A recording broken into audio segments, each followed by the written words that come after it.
Hello guys, welcome back to my channel. সবাই কেমন আছে? আশা করি সবাই ভালো আছে। আজকে হলো ভোট, তো সকাল সকাল রেডি হয়ে গেছি ভোট দিতে যাওয়ার জন্য।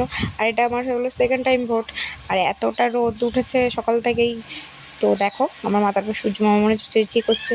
আর এত সুন্দর লাগছে এদিকটার ভিউটা, যেহেতু মাঠের ধার, তো অসাধারণ লাগছে।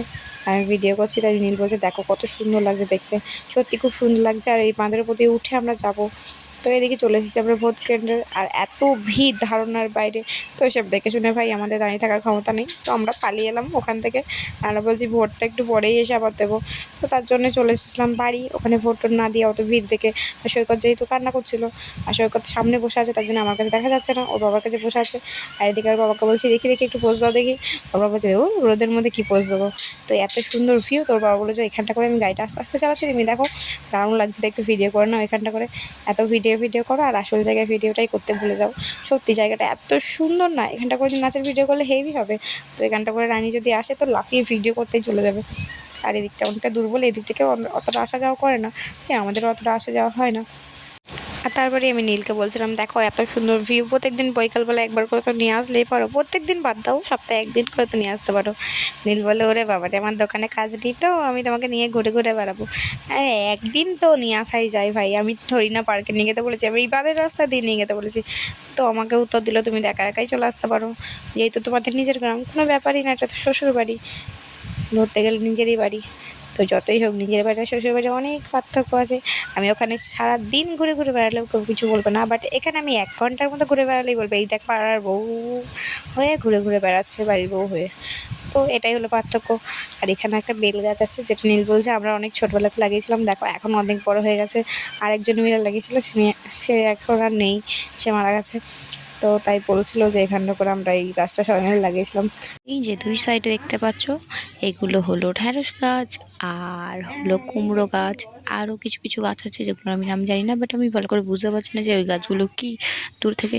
তো নীল আমাকে বললো ঢ্যাঁড়স গাছ আছে, কুমড়ো গাছ আছে। কুমড়ো গাছটা তো আমি চিনি, বাট ঢ্যাঁড়স গাছটা আমি সেভাবে একটা চিনি না। আর এই পাশের গাছগুলো এত সুন্দর লাগছে, খুব সুন্দর লাগছে, তোমরাও নিজেরাও দেখো এত সুন্দর লাগছে জায়গাটা। আর পুরো বালিতে ঢের করা আছে, নদীর বালি তুলে এখানটা করে রেখে দিয়েছে। তারপরে এখান থেকেই নিয়ে যায় সব ঘর করার জন্য বালি, এগুলো বিক্রির বালি। আর এই বট গাছটা এত সুন্দর লাগছে দূর থেকে, তার ঠিক নেই, ফোনে কেমন লাগছে বলতে পারছি না, দূর থেকে খুব সুন্দর লাগছে। আর এই যে ছোট্ট করে জঙ্গলটা দেখা যাচ্ছে, এখানটা করে নাকি পঞ্চরাজ ঠাকুর থাকে, যেটা হলো আমরা বলি ব্রহ্মদত্তী ঠাকুর। তো এখানটা করে নাকি পুজো হয়, পুজোটা কেউ দেখতে পায় না, একজন এসে পুজো দিয়ে যায়, সেটাই আমাকে নীল বলছিল যে ওখানটা করে ঠাকুর থাকে দেখো। ওইখানটা করে কোনো দিন যদি এদিকটায় আসো, এদিকটায় দ্রুত ফেলবে না, বা মানে সৈকতকে প্রসাব টসাব করাবে না, বা জল ছিটে ফেলবে না, এগুলোই বলছে। নদীর অবস্থা দেখে তো বুঝতেই পারছো খুব খারাপ। আর এই জল যেগুলো আছে সেগুলো হলো বালি তুলেছে, সেগুলোই জল আছে। যে খালগুলো দেখতে পাচ্ছ সেগুলো শুধু বালি তোলার জন্য ছিল। তো এই জায়গাগুলো এতটাই খাল, এক একটা 3তলা বাড়ির সমান। তো এক একটা জায়গাতেই খাল আছে, বাট পুরো নদীতে জল নেই, ওই একটু একটু জলই আছে। কিন্তু এই জলে একটা মানুষ ডোবানোর জন্য যথেষ্ট।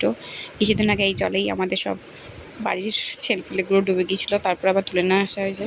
বিশাল অবস্থা খারাপ ছিল সেই দিনকে। আর সেদিনকে আমি চলে গেছিলাম বাড়ি, যখন সোনাম মিষ্টি মায়ের মুখে ভাত হয়েছিল তখনই। তো নদীতে চান করতে এসেছিলো, সব ডুবে গেছিলো। তারপর সবাই বড়না মিলে তুলেছিল এই যে এই জায়গাটায় করে। আর এখানটা করে দেখে মনে হচ্ছে একটু জল, কিন্তু না, প্রচুর জল, প্রচুর খাল। আর এত সুন্দর লাগছে বিশ্বাস করবে না, সামনে থেকে না দেখলে বোঝা যাবে না ক্যামেরাতে কী বোঝা যায়, কিন্তু সামনে থেকে দেখলে এত সুন্দর লাগছে ঠিক নেই। আর আমাদের পুজো টুজো হলে আমরা এই বাঁধের ধারে গিয়ে বসে থাকি, এটা হলো বাঁধ, তো আমরা এখানে গিয়েই বসে থাকি। আর কথা বলতে বলতে চলে এসেছি বাড়ি।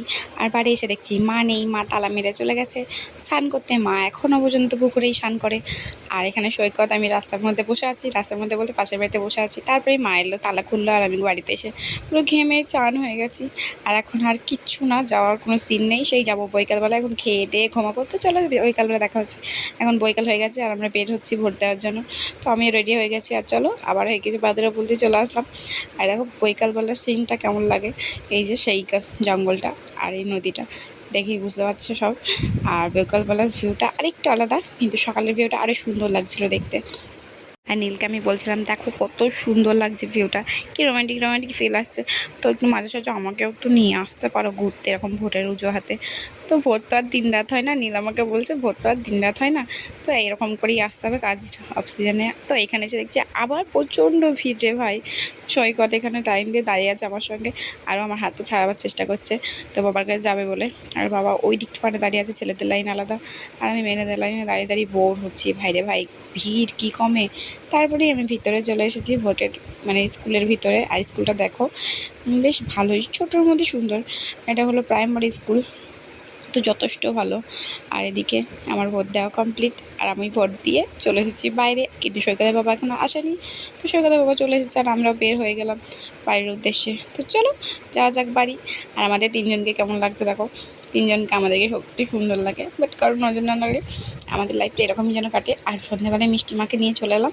মিষ্টিমা আমাদের বাড়ির সামনেখানে এসেছিলো, তো ওকে নিয়ে নিলাম কোলে। আর ওর মুখটা দেখো পুরো বাংলার 5 হয়ে আছে। আর এত গরম, সত্যি সবারই গরমে হালত খারাপ। এরাও বাপ্পাটাই বাইরে ঘুরে ঘুরে বেড়াচ্ছে। আর সন্ধ্যেবেলায় প্রায় 6:30 বেজে গেছে। নীল কটা জামরুল তুলে গাছ থেকে তুলে রেখে দিয়েছিল, জামরুলগুলো তুলে তুলে আমরাই খেয়ে নিলাম। তো তার জন্য মাকে একটা দিলাম, নীলকে একটা দিলাম, আর আমি একটা খেলাম। তো জামরুলগুলো সত্যি খুবই মিষ্টি।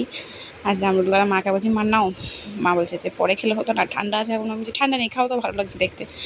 তো খেয়ে দিয়ে তো সেই লেভেলের মজা। আর জামরুল খেতে আমার সত্যি খুব ভালো লাগে। ফলের মধ্যে আমার জামরুল ফলটা বেশ ভালো লাগে, বাকি ফলগুলো আমি সেরকমভাবে খাইও না। তো এখনকার মতো ভিডিওটা এখানেই শেষ করলাম, দেখা হচ্ছে নেক্সট ভিডিওতে। টাটা, শুভ সন্ধ্যা, ভালো থাকবে সবাই।